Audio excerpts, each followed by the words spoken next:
آج ہم اپنی ویڈیو میں جس ہستی کا ذکر کرنے جا رہے ہیں وہ ہے پاکستان کے وزیر تعلیم عبدالحفیظ پیرزادہ، جو کہ پیپلز پارٹی کے اہم رکن بھی تھے۔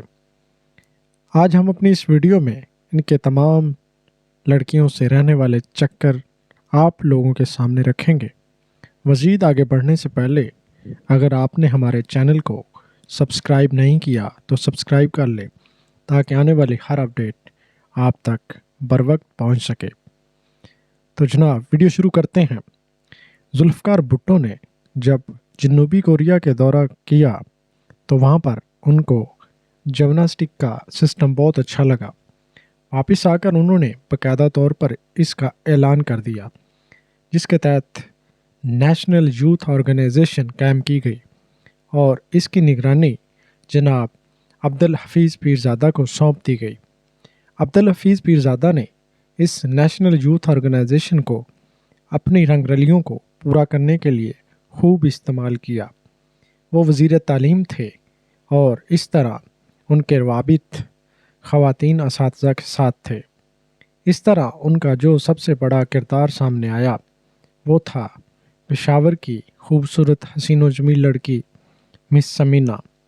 عبدالحفیظ پیرزادہ نے اپنے عشق کے رنگ کو مزید مضبوط کرنے کے لیے یوتھ آرگنائزیشن کا ڈپٹی ڈائریکٹر بنا دیا۔ اپنے عشق کے رنگ کو مزید نکھار پیدا کرنے کے لیے وہ مسز مجتبیٰ کے گھر پر ملتے رہے۔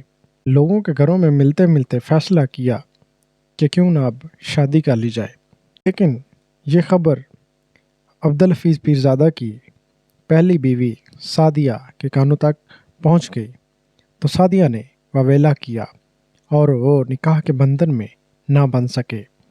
سعدیہ کسی اور کو چاہتی تھیں اور عبدالحفیظ نے بڑی مشکل سے سعدیہ کو اپنے جال میں پھنسایا تھا۔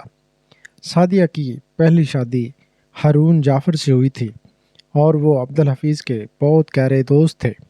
عبدالحفیظ اور جعفر ایک دوسرے کے گھر خاندان کے فرد کی طرح آتے جاتے تھے، مگر عبدالحفیظ نے سعدیہ کو پھنسایا اور اس کو بھگا کر لے گیا۔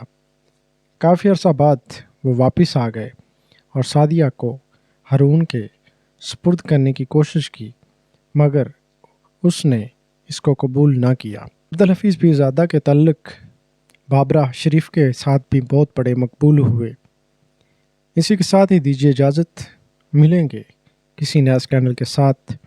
تب تک کے لیے اللہ نگہبان۔ پاکستان زندہ باد۔